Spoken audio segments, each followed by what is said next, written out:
Thumps a long one. Cameron! Oh, what about that? He's impossible to contain. Spinning through for the Suns first. Melcham been terrific all night. Pickett kicks. Is it a point or a goal? It's a goal! Hello, I'm Damian Barrett. Welcome to Access All Areas. We are here thanks to Crypto.com. It had been unofficial for some time. It's official now, Matthew Lloyd. The Sydney Swans, the main challenger to the Cats. No doubt they are, Damo, and there's always a side that emerges in the last 5 or 6 weeks of the season to be the threat to the main challenger, and that is Geelong. But this is Sydney Swans now. Their last 6 weeks has been sensational, and if it was to be grand final weekend this weekend, I want it to be those two sides because I think they're the main challenger at the moment.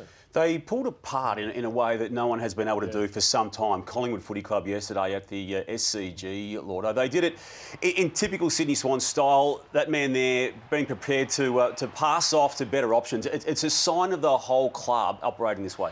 You could see they were on very, very early. So both offensive and defensive, they're in a great shape. And full credit to John Longmire. He just keeps getting sides there and thereabouts. And this is a version that is pretty exciting because they're young, they're hungry, they're vibrant. Have a look at this, Lord. Heaney's tap here and the manner in which Franklin just then kicks the goal. I mean, that's pretty special stuff to take that low percentage play by Heaney and for Franklin to deliver it. I've been critical of Melbourne in recent weeks because I don't think they're giving the options at times. You can see Franklin gives one to Heaney, Heaney gives one to Franklin. That's the way they're playing their footy under.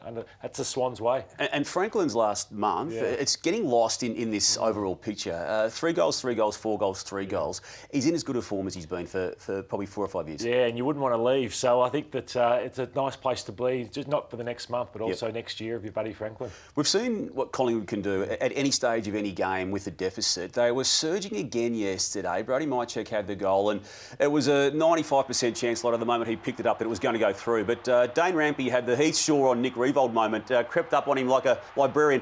You can see what that would have done to the score. They would have kept coming, Collingwood, but that moment there sealed the game for the Swans. He's a bloke you'd love to play with, Dane Rampy. He has done it for over a decade now, and the scoreline that John Longmire, he won't be showing kicks, marks and handballs. That'll be the first clip he'll show when the review happens. Do you like Collingwood's chances still, despite the loss yesterday?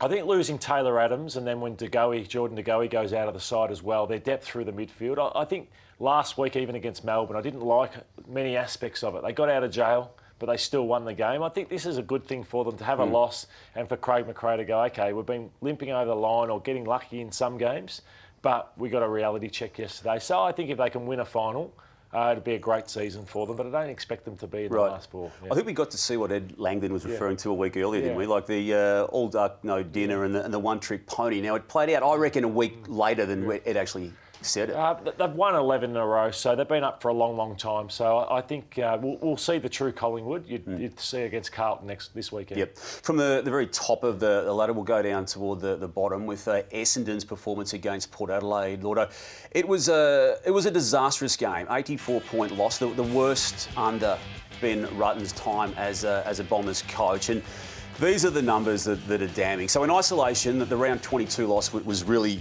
really bad. You've got a situation, though, where this club has had another disastrous season too. Oh, it's been a disaster of a season and they fought back, and I know you've been talking about fake wins and that type of thing. The last 2 weeks, they haven't lost to top 4 or top 6 or 7 side. This is the GWS Giants, who are a bottom 5 side, and then also Port Adelaide, who have just haven't had a great season themselves. And I think when you play with no spirit and you play with no heart, and it's the way you lose. So you can lose games, but it's the way you lose. And that was as bad a loss as you could ever imagine with the lack of spirit, the lack of defensive pressure that they played with, and that'll fall on the coach. So you'd expect something has to give, whether it's at board level, administration level, the coaching staff. You just can't accept performances like that. What's your thoughts on it? We'll explore that in a moment. I'll just get you to have a look at what Ben Rutten did say, Lord. It's awkward listening, awkward watching, seeing a man at this stage of his still early coaching career talking this way. Oh, look, not in my belief on where we're going. I mean, it's not a great result in terms of tonight's performance. There's no question about that. But it's about us us being really strong and really clear as a footy club and as a group of players about where we're going and what we're trying to build. It's never going to be a smooth sailing, clean progression to becoming a great team. But the performances like that is not stuff that we can tolerate or accept, and we won't. Yeah, won't accept, won't stand for. I don't know what they stand for, Lloyd. I don't know what your phone was like last night. I mean, if it was like mine, it was going off, and there were people saying all sorts of things could be happening at the club this week. They conducted or announced the review via Paul Brash's words in late May, and then he backtracked from those comments. But there's no point making statements about let's have a review if you then have a performance like that in the second last game of the season. Yeah, I don't know what strong and clear means in terms of where we're going, and we want to be a great footy club. I've heard that a lot this year, and they couldn't be any further from it. And it's amazing late in seasons. Players, you can sort of sense when a club is off. Yep. The players play that way, and that's the type of performance it was yesterday. They are right off as a club. The club they played yesterday has its moments of despair in 2022 as well, and yet has been able to at least hold its head high through some pretty low moments. You can't say that about the Bombers. No. I know they had a patch there where they won 5 of 7. One of the losses was to West Coast. One of those losses was after the siren to Collingwood. But to your point, the GWS game last week, this one yesterday particularly, this club has to have a proper look at where it's at. Yeah, and I know the past 7 days had been around, OK, we let ourselves down against the GWS Giants, but we'd had a good month. Sorry, 2 months. So how do we just... But was it really good? I mean, I kept using the phrase fake wins. I didn't back away from it. I don't back away from it now. Yeah. What does it mean when a season is dead from a finals perspective to get some wins? I don't think it means... You're trying to build yourself. They thought they'd found a better brand of footy. They'd tinkered with some things, and it showed that over 2 months they could compete week after week after week. But then the last 2 weeks has got... even worse than what probably the first 6 or 7 weeks were. Look, as we speak, Lloyd, North Melbourne's got really confident, comfortable at the very least, as to where its conversations have been going with Alistair Clarkson. GWS still hasn't ruled out the possibility of him wanting to say yes to them as well. At this very late stage, should your club, should Essendon, formally and officially open up conversations with Alistair, as late as it is? Well, I think it's too... If they decide that Rutten's not the man, yes, but I think they're backing right behind him still. I don't know if last night changes anything, but I think it's too late. I think the Clarkson train has bolted, unfortunately. For them? Yeah. Are you worried about where they're at, though, given that this season's finished badly again? Yeah, that was damning. That was absolutely damning. So, but I think it's not just the coaching, it's off-field. I spoke about it about 7 weeks ago, a review right from the top, and an external review needs to be done. So I think a performance like that might not be the worst thing to say. We're not close. We have to have the review. We're a mile away, and we need to look at every single aspect of our footy club. Yep. Tigers needed the one more win with the 2 matches remaining to absolutely lock away their place in the finals. Although they got that yesterday. They had a training run against the Hawks, and it was led largely by a man who I think's had arguably his best season of football for 2 footy clubs, that man Tom Lynch. 8 goals yesterday to go with the 8 goals he'd kicked in the previous 2 weeks. Heard Damian say after the game that it's the first full pre-season he's had in his time at Richmond, and no wonder he's doing these things because he can finally move the way he wants to. He looks lean, he looks fit. 15 contested marks in the last 3 weeks. Some blokes don't take that for a whole season. So going into the finals, good luck trying to stop him. His goals per game average is now competition best, even better than the Coleman medal leader, Charlie Curnow. So it's been reflected with the goals being kicked. Lotto, Maurice Rioli has added a dimension to the Tigers that they didn't have in the first half of this season. It's becoming compelling. It's pretty powerful, and it's certainly exciting for supporters to look. It is, and because you want what Rioli was doing probably in the early parts of his career, that's the role he played. He's now, I'm talking Daniel Rioli, he's now gone to the half-back flank, and it opens up a spot for Morris to try and, he's got to get more consistent. He's probably got to get fitter over this next off-season, but that was his best game yesterday.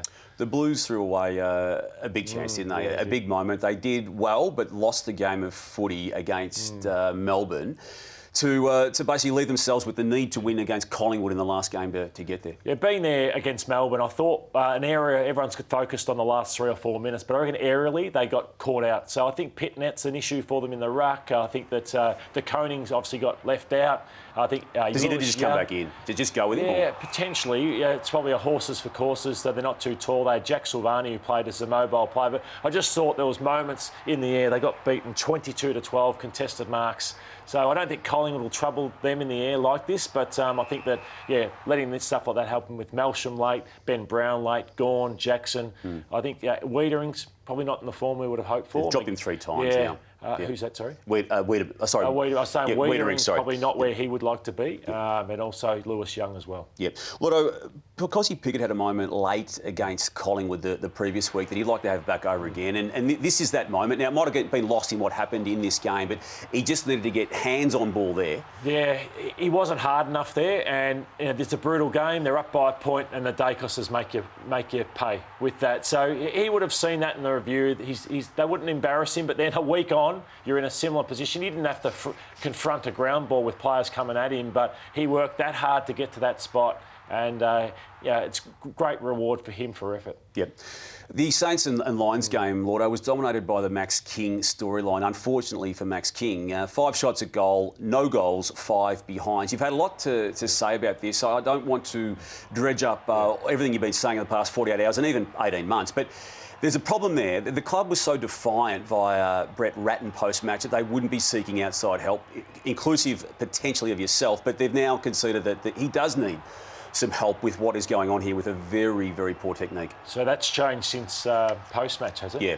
Okay, so someone's maybe got to... Well, they have to, Lord. They can't... Whatever they're doing is not working. Yeah. I mean, he's lost a game of footy, and unfortunately we're talking about it still 3 days after the event. And it was a game that, had they won, they'd be talking about being a finalist potentially, and they've lost that opportunity now on the back of that kicking. I just wonder if Max has put his foot down and said, guys, I do need some outside. And I think that's him taking his... If that has happened, taking his career into his own hands, which I think he needs to. He needs to, yeah. Cam Rayner had a great game, Lordo. 4 goals for the match, 3 in the clutch period of the final quarter of the game that needed to be won. And look at the things he can do. This is high percentage stuff. There's not many people can kick that goal the way he did from 60. And then the presence of mind here, Lordo, to take the ball, which is a hard one to gather, but then to go back into traffic and weave his way out of it, then kick the goal, as you'll see again.